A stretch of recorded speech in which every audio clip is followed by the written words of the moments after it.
He boarded quietly. Polished suit, calm eyes. A man who didn't need to raise his voice to command a room. But when Darius Ellison, CEO of a multi-billion-dollar aviation tech firm, took his seat in first class, he didn't expect to be told, "That seat's not for people like you." Within minutes, whispers turned into accusations. A flight attendant challenged his identity, a pilot refused to listen, and an entire cabin watched, unsure whether to speak up or stay silent. But what none of them knew was that Darius owned more than just that ticket. He owned the system they worked for. And with one call, a domino of revelations began.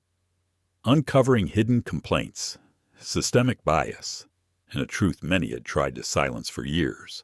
But here's the real question. What happens when the person you're trying to humiliate is the one writing your next paycheck? And what does justice really look like at 30,000 feet?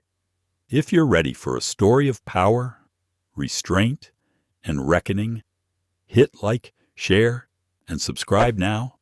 Let's fly into the story together. It was 7:55 a.m. The terminal buzzed with the usual Monday morning chaos, rolling suitcases, half-empty coffee cups, flight updates echoing from the speakers overhead. Gate 17 had just opened priority boarding for Skyspan Airlines Flight 318, nonstop from Atlanta Hartswell to San Francisco International. First-class passengers shuffled down the jet bridge in polite haste, eager for overhead space and espresso shots. Among them was Darius Ellison. He wasn't flashy. No tailored suit, no gold tie pin, just a well-fitted gray sweater, soft tan chinos, and leather sneakers polished to a quiet gleam. Over his shoulder hung a black crossbody laptop case, clean, functional, understated. He nodded politely to the flight attendant at the aircraft door and stepped into the cool, hushed cabin of first class.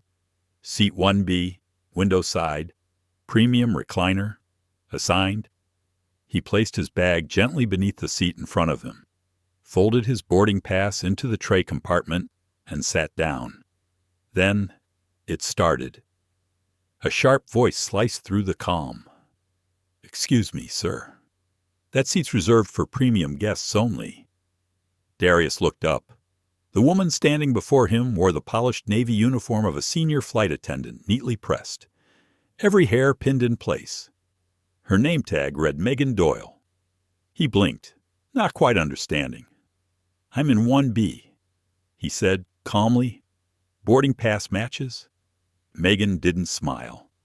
"Yes.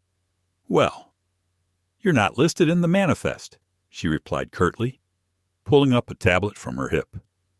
"Are you sure you scanned correctly at the gate?" "Yes," Darius answered. "I always do." She squinted at the screen for a moment. Then, almost immediately, "Your name's not showing up here. I'm going to have to ask you to step aside while we confirm." Darius didn't budge. His posture remained still, his voice measured. "You might want to double-check your data connection. That model lags sometimes." Megan's eyebrows raised slightly. A pause. Then a voice chimed in from the row behind. "Probably used someone else's miles. Happens more than you'd think." The speaker, a man in his mid-50s. White, clean-shaven, crisp blue blazer. He didn't even look up from his phone. Darius turned slowly. His eyes met the man's, but he said nothing. Not yet. Across the aisle, a young black woman, early 20s. Hoodie pulled over half-curled braids.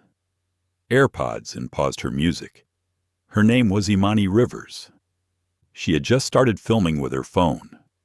Camera pointed down discreetly. Microphone aimed forward. She had seen this happen before.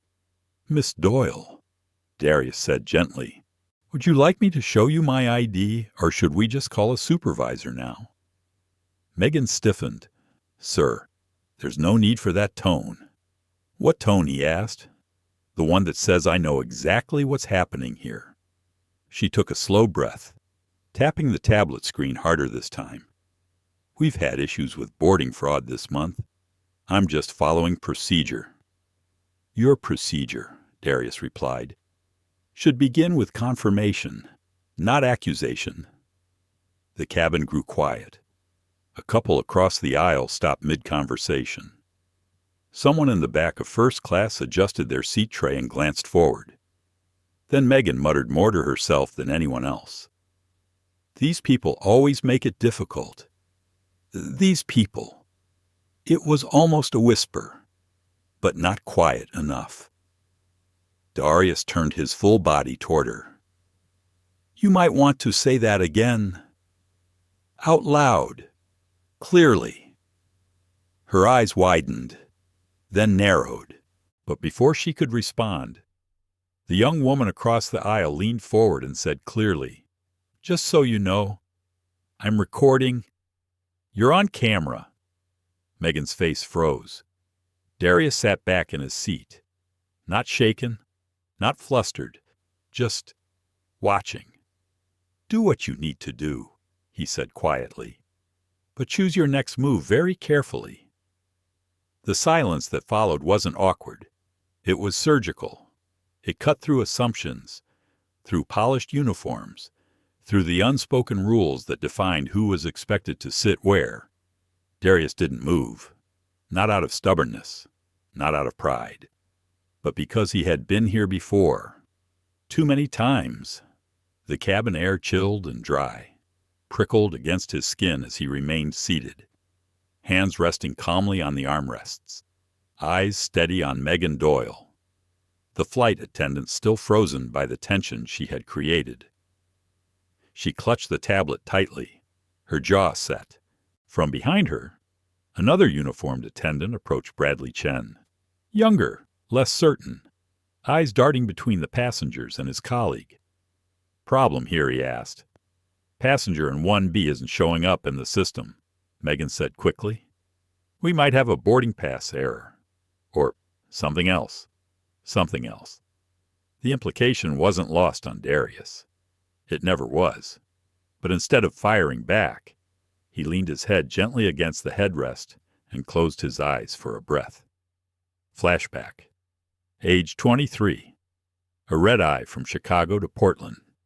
He had dressed in a hoodie and joggers, clean, modest, but not corporate.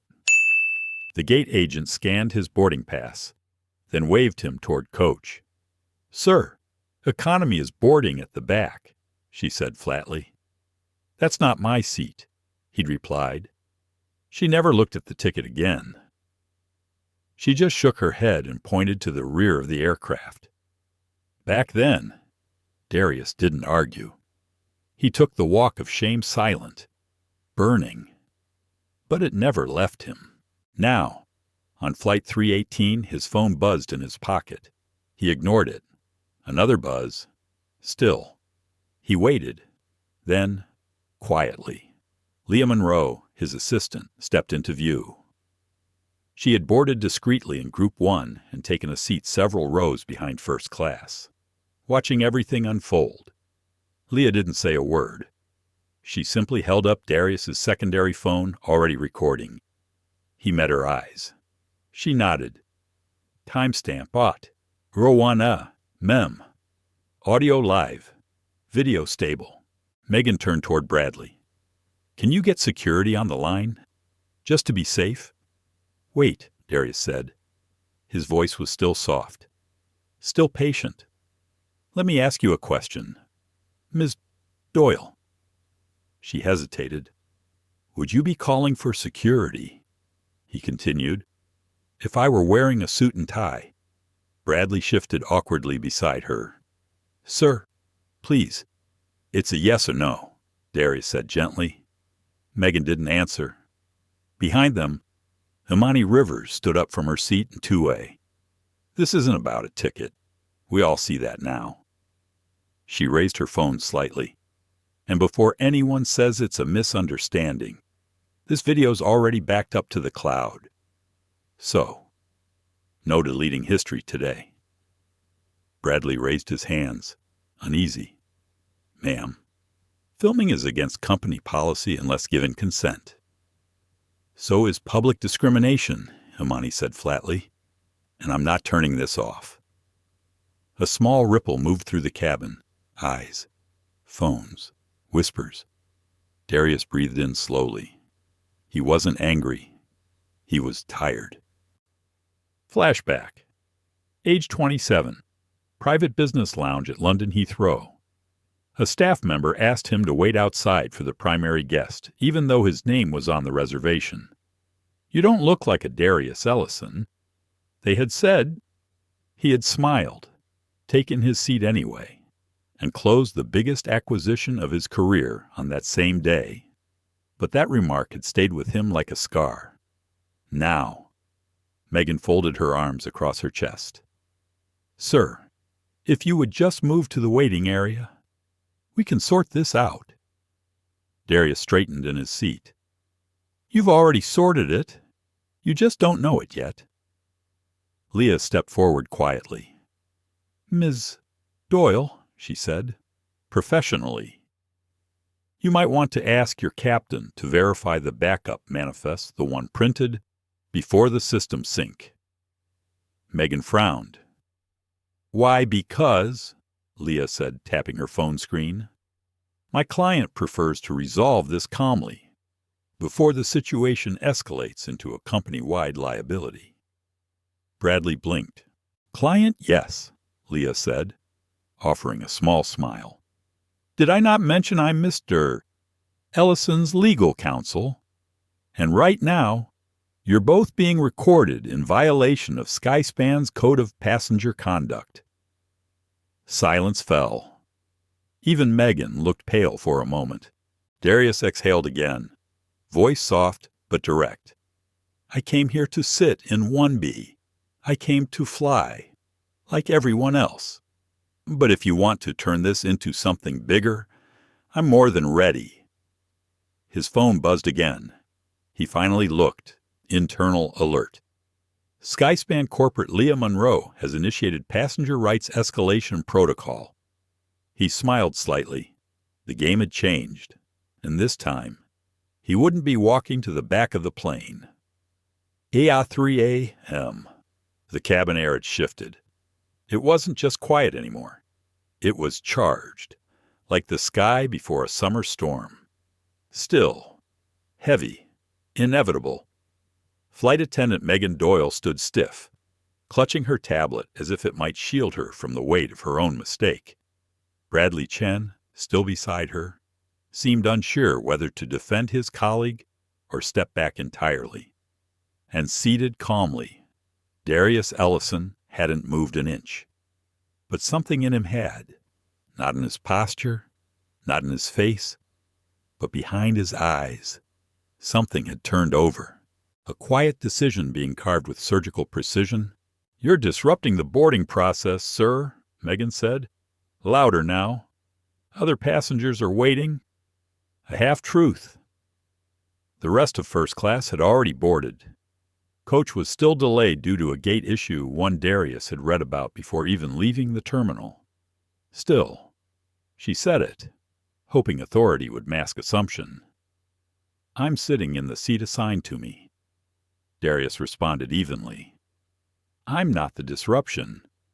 Your software is, or," said a voice from row 1A.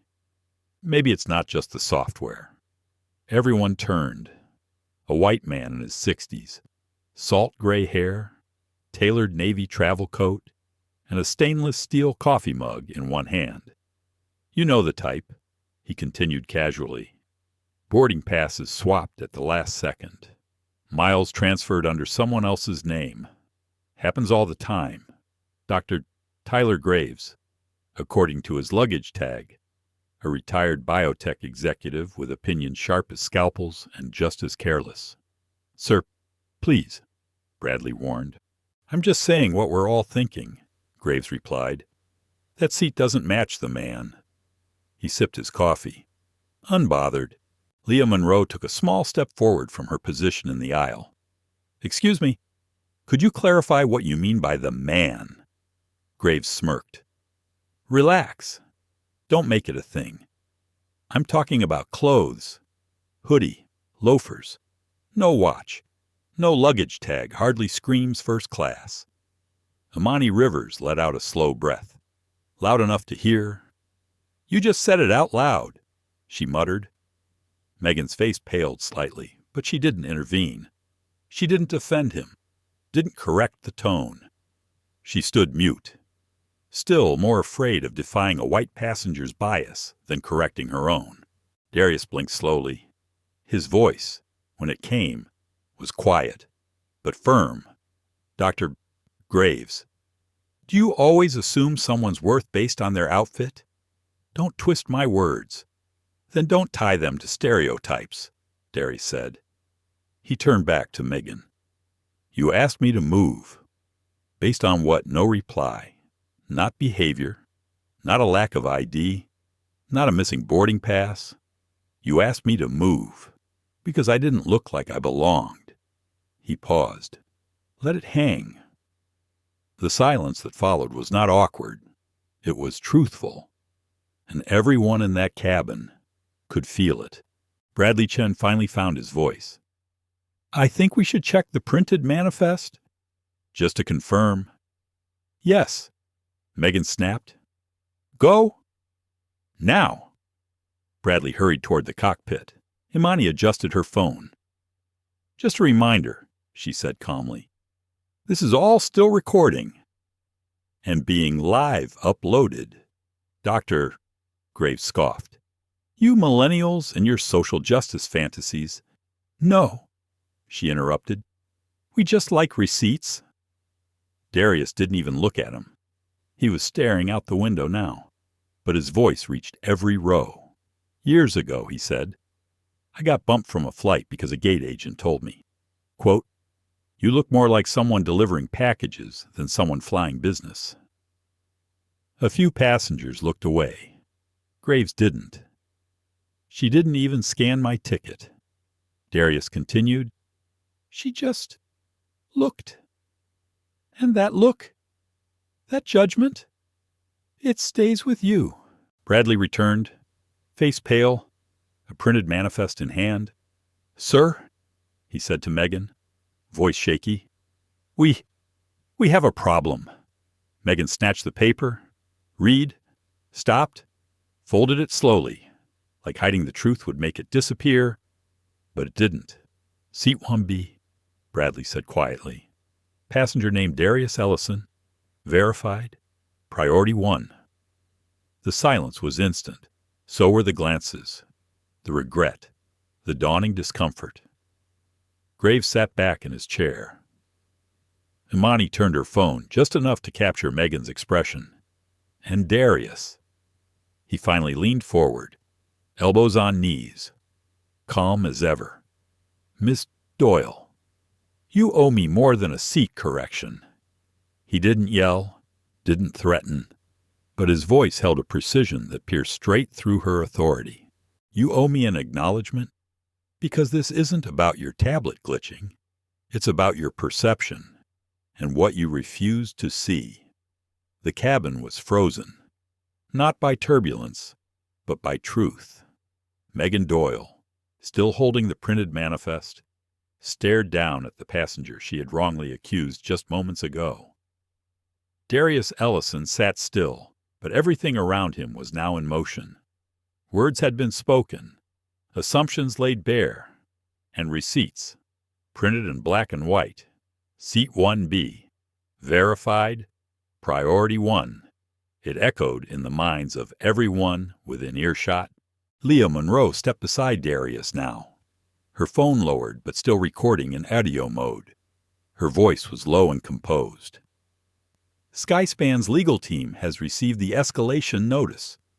We're officially in corporate review protocol." Megan flinched. "This doesn't have to go that far," she said quickly. "It already has," Leah replied. "You just didn't recognize the altitude." Darius slowly turned his head and looked at Megan, not with anger, but with unwavering clarity.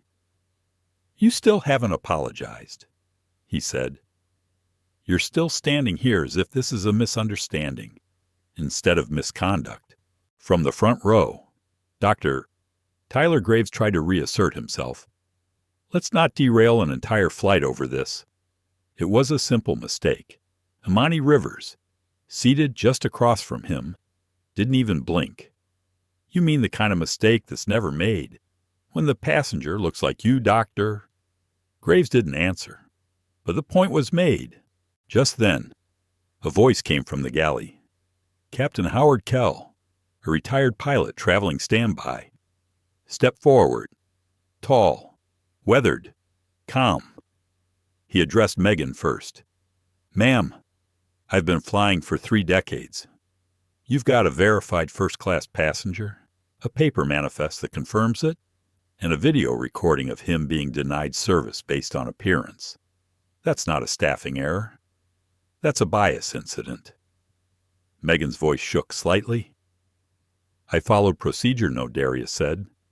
"You followed a pattern that's lived quietly in the training rooms of companies too scared to write it down, but brave enough to whisper it during onboarding." The silence was heavy again. Even the hum of the engines felt quieter now. Bradley Chen cleared his throat. "There's another issue." "Go on," Darius said.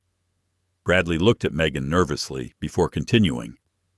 "Sometimes when there's a card issue during online check-in, the system flags the reservation and auto-bumps it to economy. But it's supposed to be corrected manually at the gate. If someone doesn't check the back end," he added softly. "The manifest updates without showing the name unless you refresh the right screen." "So," Leah said, eyes narrowing, "what you're telling us is that his name was always in the system." Bradley nodded miserably. "It was there. She just didn't look." Megan's face flushed. "I didn't delete anything. I flagged it for review, and then accused him of theft," Darius added, his voice like velvet over steel. He stood now, slowly, fully. The cabin watched as he rose not just from the seat, but into full command of the space. He straightened his sweater, looked at Megan, then to Bradley, then to every face in first class. "Let me be clear," he said. "What happened this morning was not an error. It was not an accident. It was a reflection of assumptions, of internal rules never written down, but always followed." Captain Kell spoke again, more to the passengers than to the crew. "I've flown thousands of people. Never once did a hoodie determine if someone was worthy of a seat. But I've seen it happen more than I want to admit." Leah lifted her phone again. Timestamp 808A. Corporate review active. Legal oversight confirmed. Megan, now pale, stepped backward slightly. "Mr. Ellison," she began. "I didn't intend to—" "No," he interrupted. "That's the problem. You didn't intend to discriminate. You just did. And the truth is, you didn't see me. You saw a hoodie, a seat number you didn't want to match that hoodie, and a moment where you could have paused. But instead, you pushed." Imani whispered, This is how you change the sky." Darius turned back to Megan. His voice dropped just slightly quiet, but waited, as of this moment. "Ms. Doyle, you are relieved of all passenger-facing duties. Hand your badge to Mr. Chen now." Megan's lips parted, but no words came. Her hands trembled as she unclipped her lanyard and headset, placing them into Bradley's open palm. No applause, no shouting, just silence and accountability. 8, 10, mom. The silence in the first-class cabin wasn't awkward. It was heavy, unblinking, like the moment before a gavel drops in court. Megan Doyle stood beside the galley partition, headset surrendered, badge clutched in Bradley Chen's hand. Her lips trembled as she stepped back out of uniform not by clothing, but by command, and seated again, calmly, confidently in seat 1B. Darius Ellison turned to his assistant. "Leah, Send the message. Leah Monroe didn't hesitate. She tapped twice on her second phone, an encrypted internal app tied directly to Skyspan Airlines' executive oversight system. Message sent level 3.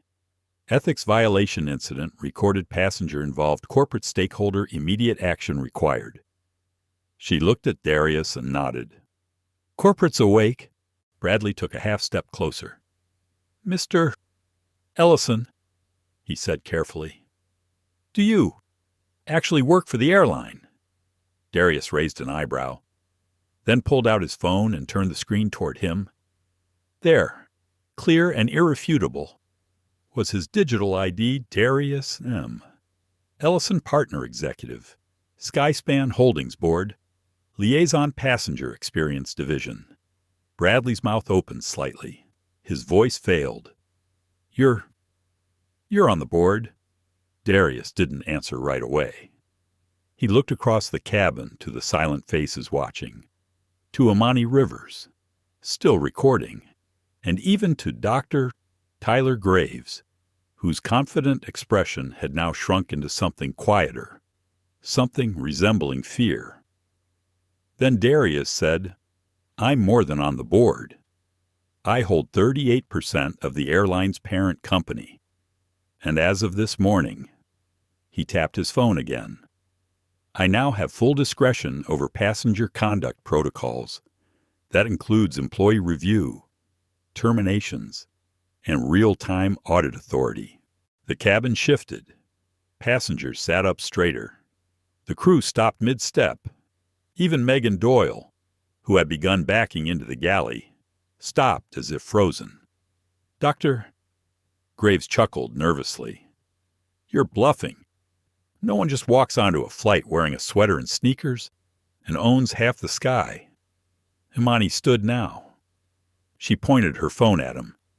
Say that again, she said. Just louder for the lawsuit. Doctor. Graves sat down without another word. Bradley turned toward Megan. You knew he was a stakeholder. No, she whispered. I didn't know. But you assumed, Darius said. That's the point. He turned back to Leah. Start the audit. Right now, internal records, bias complaints, suppressed entries from the last 12 months. Everything. On it, Leah replied, already typing. A younger crew member, barely 25, clearly new, approached nervously. Mr. Ellison, sir. Should I notify the captain? Tell him to hold at the gate, Darius said calmly. This flight doesn't take off until the record is corrected, and not just mine. Then, slowly, he rose again. He wasn't grandstanding. He was standing for something. For everyone who'd been told, you don't belong here. This isn't just about me, he said. This is about how silence becomes structure. How unspoken rules get enforced more strictly than the ones written in the handbook, and how those rules, those assumptions, cost people their dignity. Megan's voice cracked as she finally spoke. It wasn't because of your race. I just didn't expect... You didn't expect me. Darius finished for her. You expected the suit, the briefcase, the look. You didn't see a person. You saw a mismatch. She looked down, no longer defensive, just defeated. Leah Monroe spoke next. Mr. Ellison, audit response is live. The system's returning inconsistencies.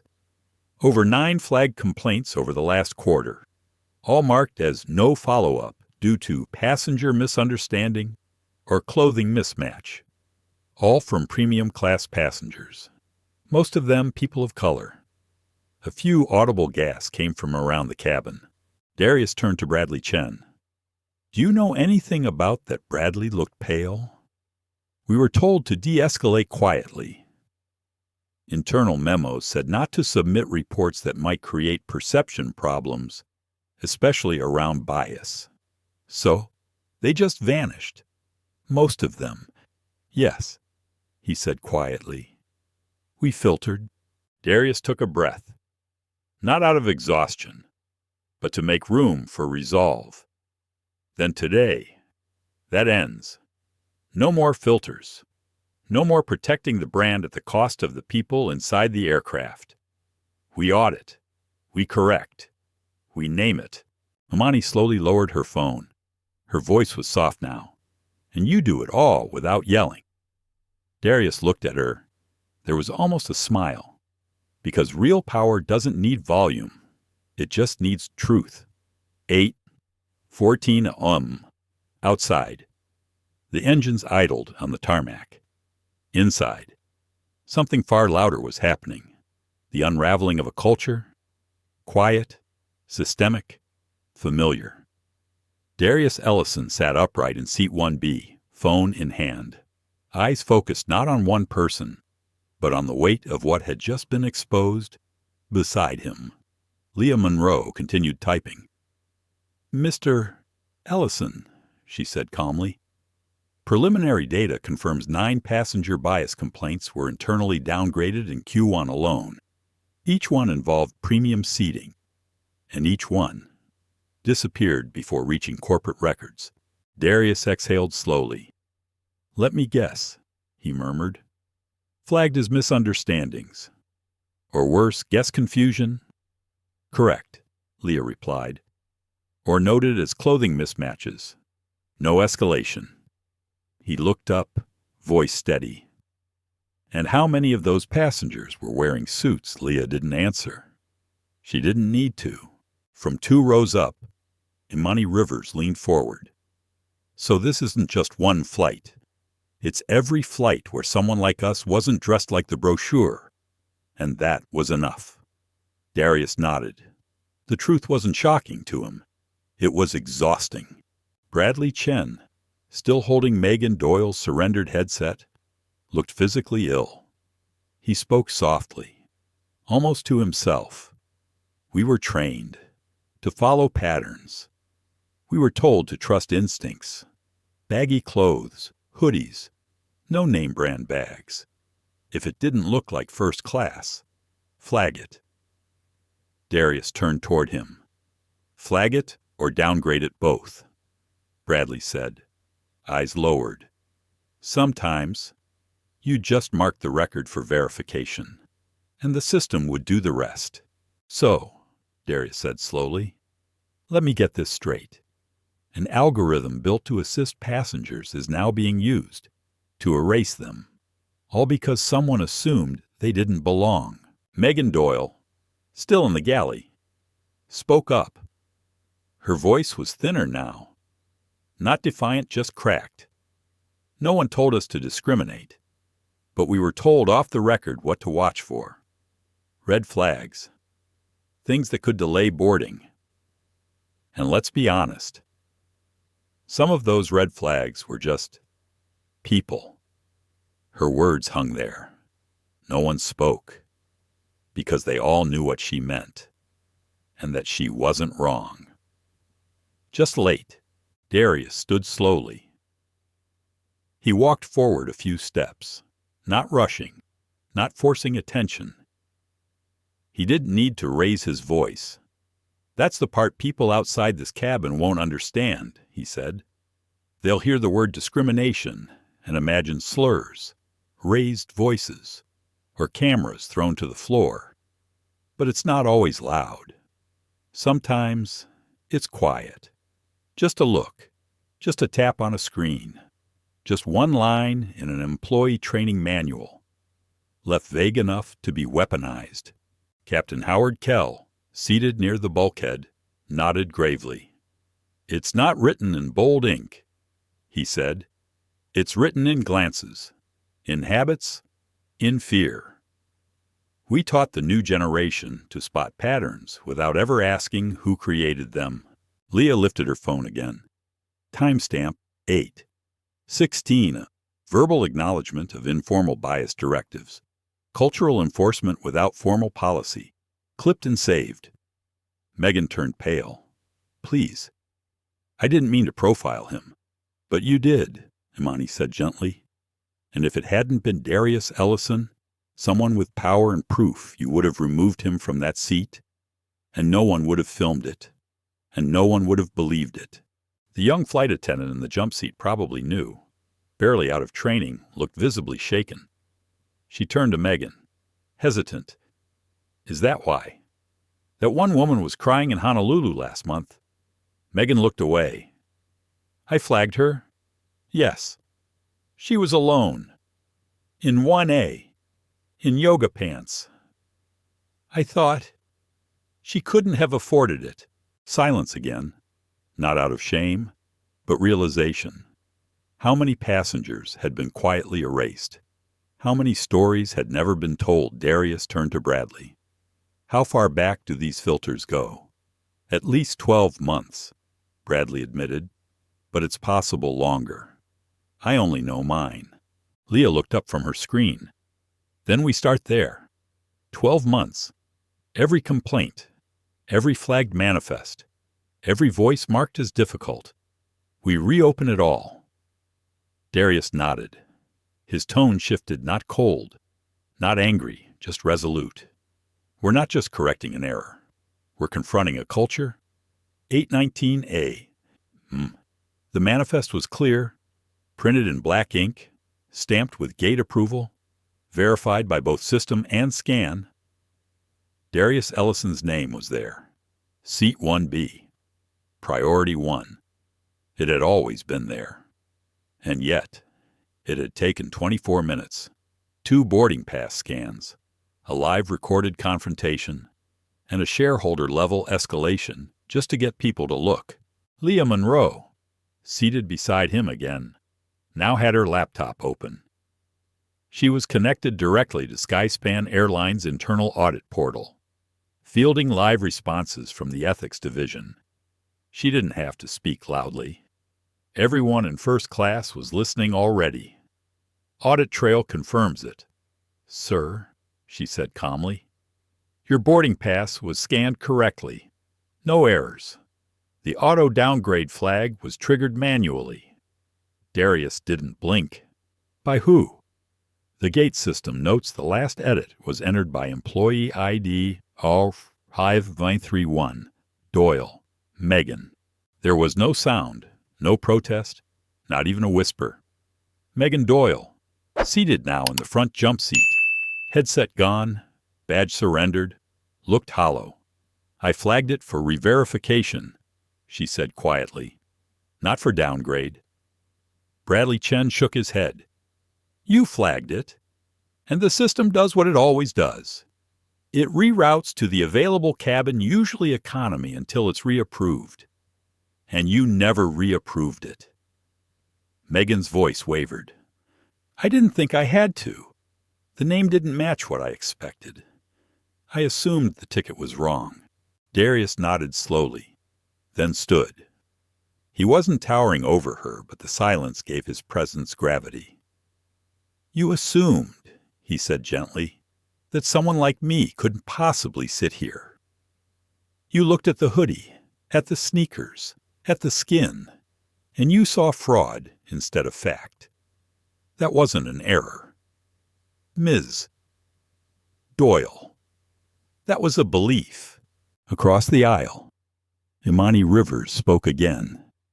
And that belief gets people removed, or humiliated, or forced to explain themselves, over and over, just to exist where they already paid to be.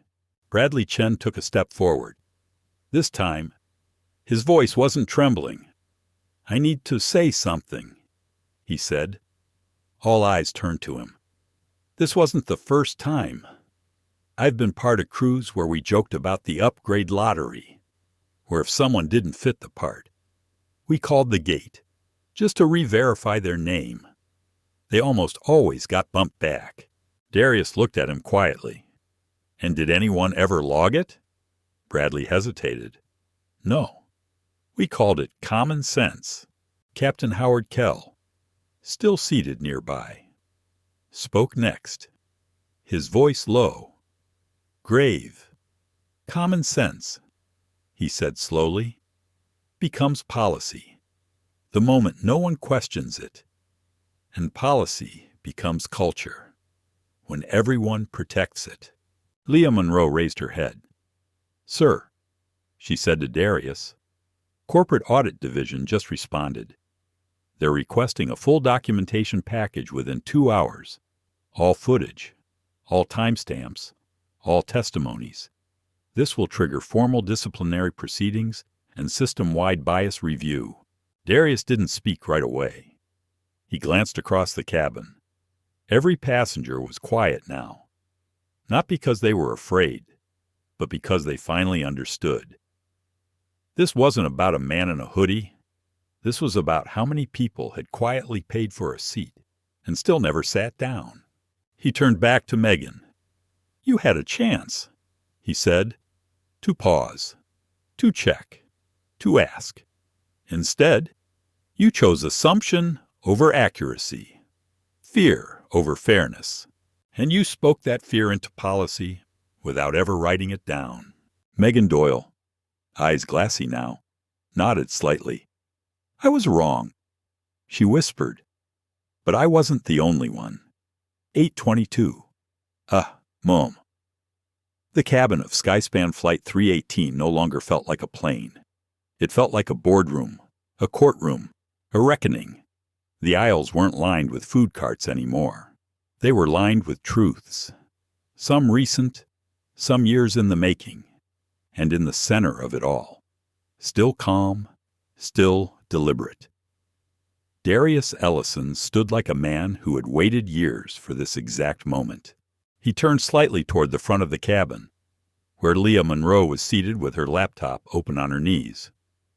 "Let's initiate protocol," Leah nodded. "Confirming Skyspan Executive Override now. Internal Ethics Code, E1 Beta. Would you like the directive logged publicly?" "Yes," Darius said.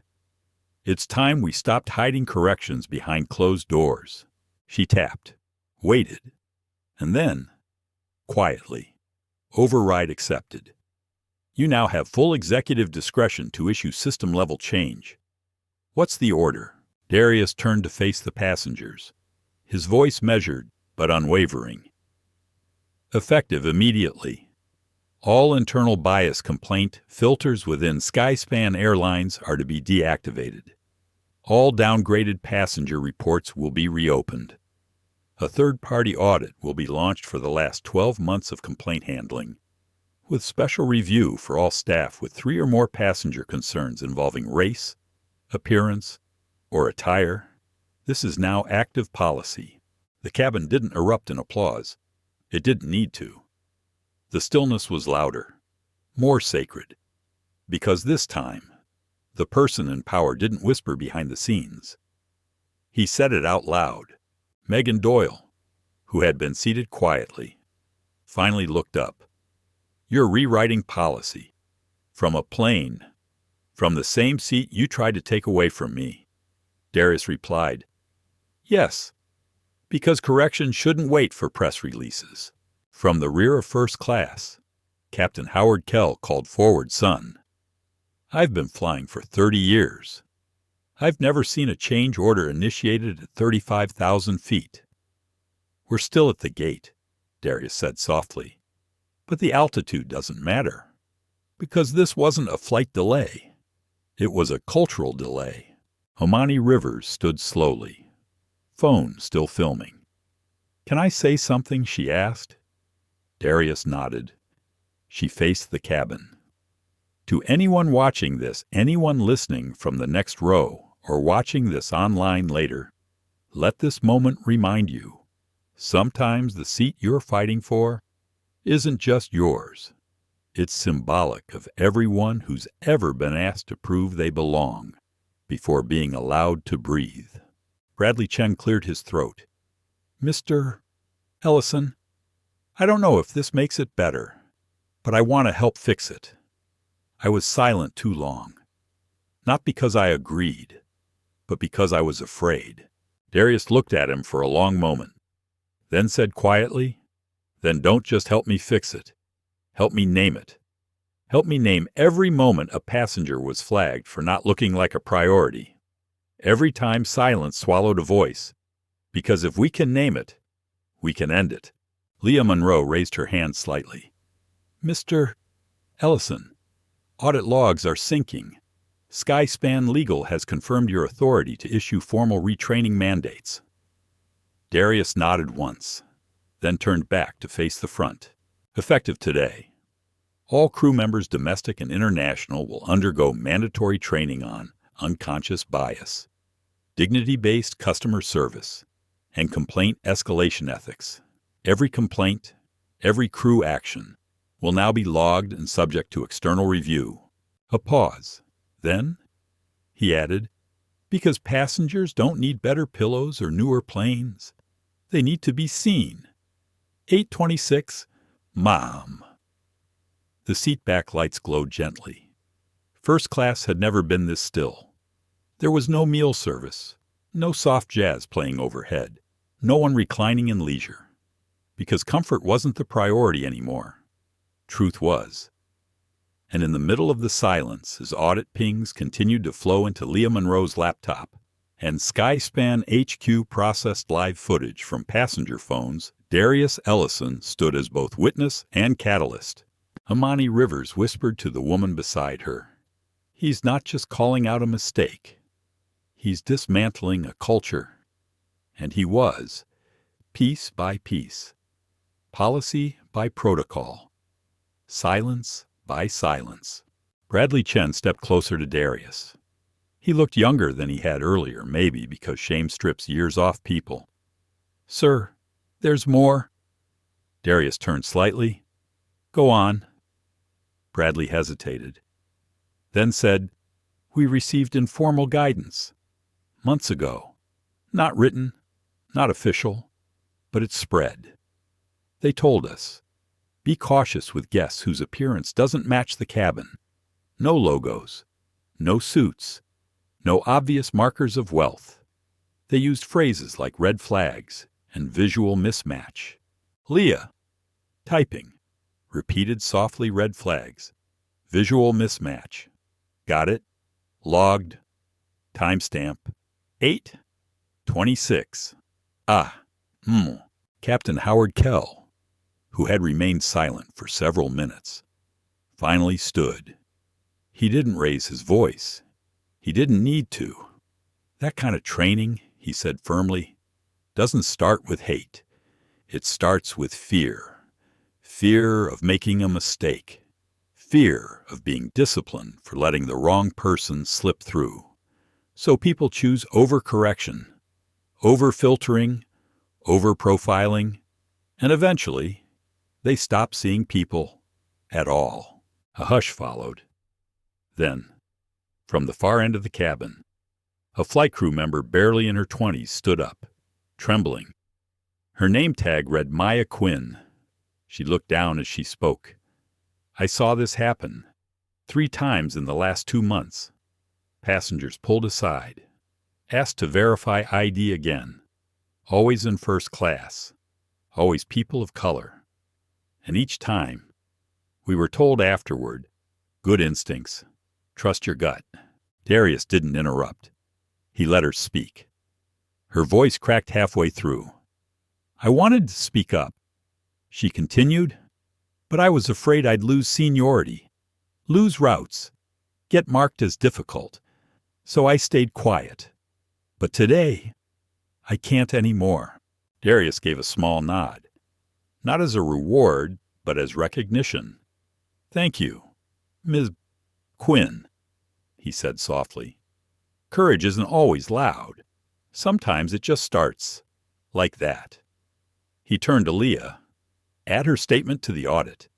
Note, employee volunteered confession without pressure, and flag it for ethics team. No retaliation." Megan Doyle, still seated behind the partition, closed her eyes. She whispered not to anyone, not even to herself, but loud enough for the silence to catch it. "You think I'm the first?" The room turned. Darius tilted his head slightly. "Then say it clearly." He replied, "Not for me. For everyone still listening." Megan swallowed hard. "I wasn't the first, and I wasn't alone." Another silence. heavier than the last. Even the engine noise seemed to hush, as if the aircraft itself was waiting. There were meetings, Megan said, not formal, but off-duty, crew chats, hallway reminders, too many flag complaints. You lose eligibility. Too many guest disputes. You lose your bid for the best flights. So we learned, speak carefully, or not at all. Leah looked up. Her fingers paused on the keys. Corporate silence, she said softly, enforced through consequence.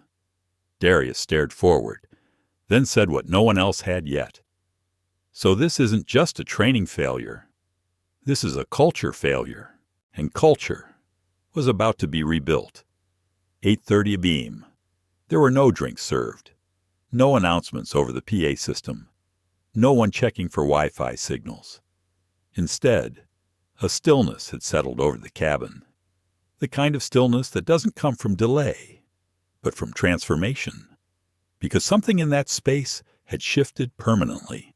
Darius Ellison stood once more. He didn't raise his voice. He didn't point fingers. He didn't deliver corporate jargon. Instead, he spoke like someone who had lived this long enough and had finally decided that enough meant action. "Ms. Doyle," he said, turning toward the subdued figure seated just beyond the galley. "You weren't alone. I believe you, but being surrounded by fear doesn't excuse enforcing it." Megan nodded faintly. No words, only the posture of someone unraveling at the edge of consequence. Darius turned to Leah Monroe. "Begin the system-wide audit request. 12 months of internal complaint records. Flag every case that was downgraded, dismissed, or buried under the label misunderstanding. If it was erased, restore it.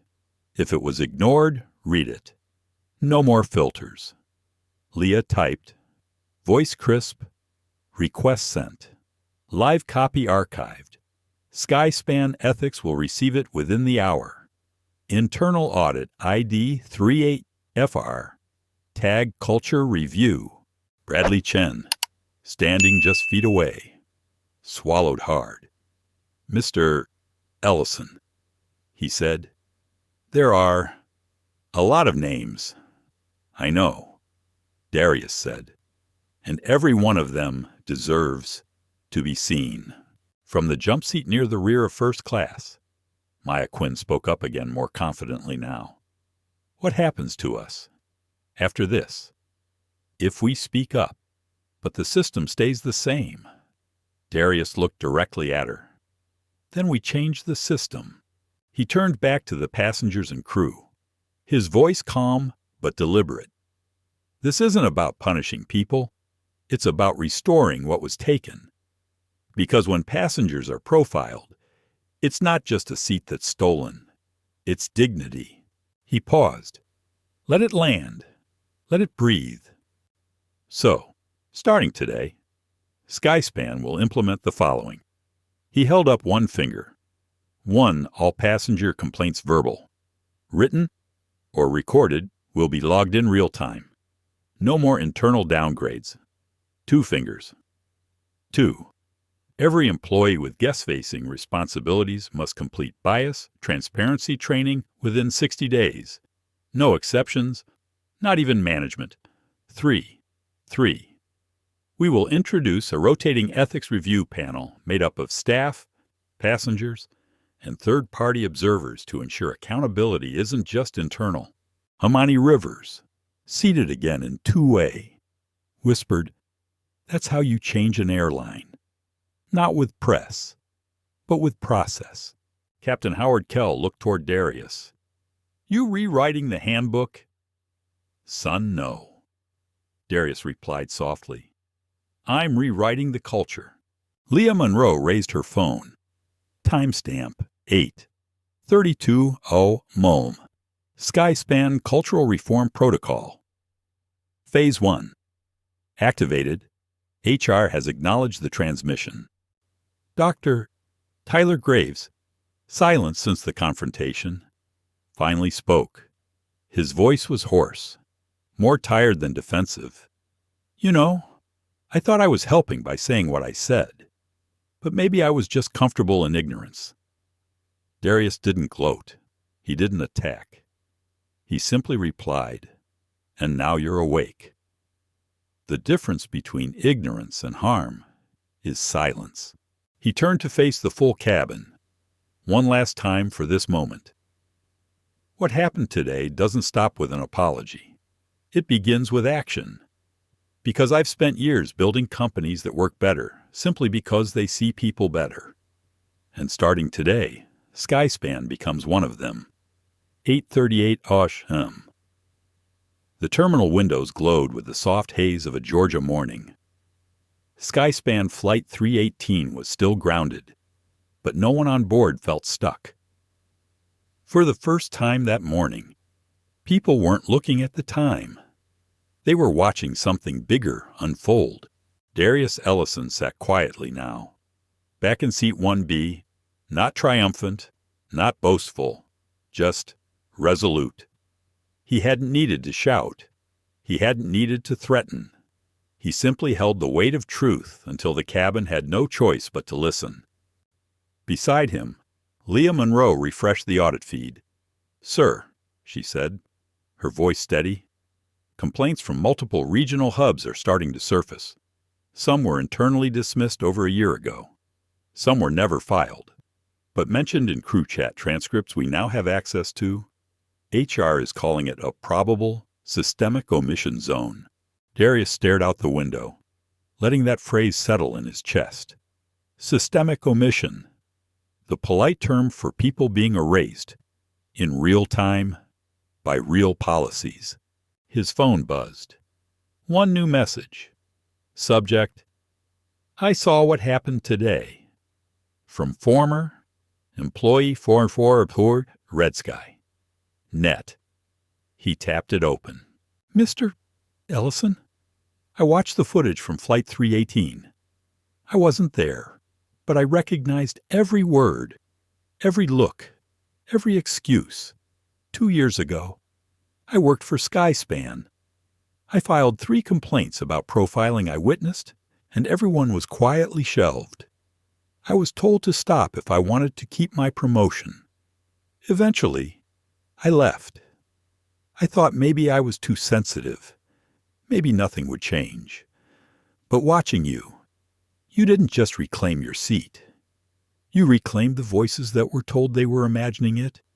I should have stayed. Should have fought harder.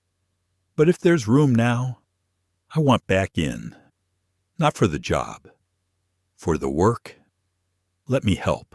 Darius stared at the screen. Not because it shocked him, but because it didn't. How many people had once tried to speak, and then left in quiet resignation? How many stories were still stuck in unsent emails? He replied, "There is room. We're not just fixing an airline. We're rebuilding trust. Let's talk." He hit send, then turned to Leah. "We have a first hire for the ethics task force. Reach out, bring them in, full access, no NDAs." Leah smiled softly. "No more burying truths under signatures." "No," Darius said. "Just spotlights and second chances." Imani Rivers leaned across the aisle. "You think one flight can really change all this?" Darius nodded slowly. "No, not one flight, but one truth told. Loud enough, clear enough, long enough, can change the next 1,000. Captain Howard Kell stood at the galley door now, arms crossed, his voice low but firm. "Corporate just sent word.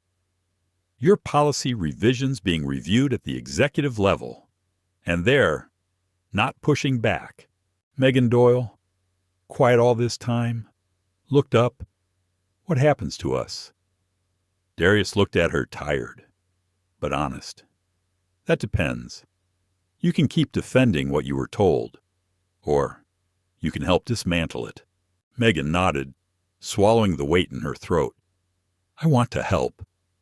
"Then you start," Darius said, "by helping clean the mess you were part of. Leah Monroe refreshed her screen again. Sir, audit logs show 27 buried complaints flagged for immediate review. It's no longer a flight incident. It's officially a company-wide ethics review. Darius didn't smile, but for the first time that day, he let his shoulders relax just slightly. Good, because I didn't come here to fire people. I came here to fire the silence. 9:04 a.m. The engines finally roared to life. Skyspan Flight 318 was clear for takeoff, but no one on board felt like they were leaving something behind. They were taking something with them. A truth, a shift, a beginning. The seatbelt sign chimed on, and passengers obeyed without a word. Not out of routine, but out of respect. What had happened on this plane would echo long after it touched down in Atlanta. Darius Ellison sat back in seat 1B, not because he reclaimed it, but because he transformed it. From a place of exclusion into a seat of accountability, he looked out the window, not at clouds, but at legacy. A legacy that no longer whispered, "Stay quiet, play nice," but instead asked boldly, "What will you do when your silence becomes someone else's cage?" Next to him, Leah Monroe closed her laptop. All transmissions confirmed. Skyspan Board has acknowledged the live audit stream. It's trending on 3 national platforms. Hashtag Seat1B is going viral. Darius raised an eyebrow, a faint smile tugging at his lips. We didn't need it to go viral. We needed it to go real. Across the aisle, Imani Rivers quietly spoke into her phone. "No, Grandma, I'm okay. No, I didn't cause trouble, but I did witness something powerful. Yeah, I'll tell you everything when I land." In row 2, Megan Doyle pulled out a notepad. Her hands were still shaking, but she wrote 4 words slowly, intentionally.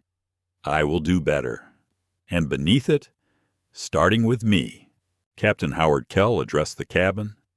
"Ladies and gentlemen, Flight 318 is now airborne. And for those wondering, we are all flying in the same direction today." In the back of the plane, Maya Quinn looked across at her fellow crew. For the first time in her short career, she felt something shift in her chest. Not just fear, but conviction.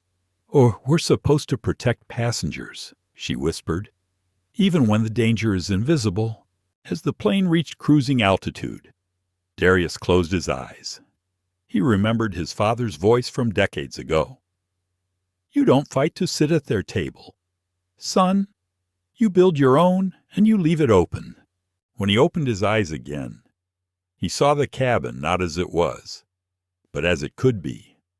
A place where no seat needed defending, where no voice had to be raised to be heard. He pulled out his phone and drafted one final message. To every passenger who's been told they didn't belong, the seat was always yours. Now the skies are too. And just before powering off his phone, he typed one more line. Flight 318 wasn't delayed. It was right on time. This wasn't just about a seat. It was about dignity, about the silent rules people follow to stay safe, even when those rules hurt them. Darius Ellison didn't raise his voice. He didn't need to. He let the truth speak louder than outrage. Through calm resistance and quiet power, he exposed the rot beneath the shine and showed us what real leadership looks like. Not vengeance, but vision. This story reminds us discrimination doesn't always shout. Sometimes it whispers in uniforms and policies. And sometimes it takes one person choosing to stay seated when the world wants them to move to rewrite the rules for everyone else. So to everyone who's been told they didn't belong, you do. Not because of wealth, but because worth is never up for debate. If this story moved you, made you reflect, or gave you hope, please hit that like button, share it with someone who needs it, and subscribe for more true ancient. Powerful stories that lift voices and call out injustice. Because the next seat reclaimed might just be yours.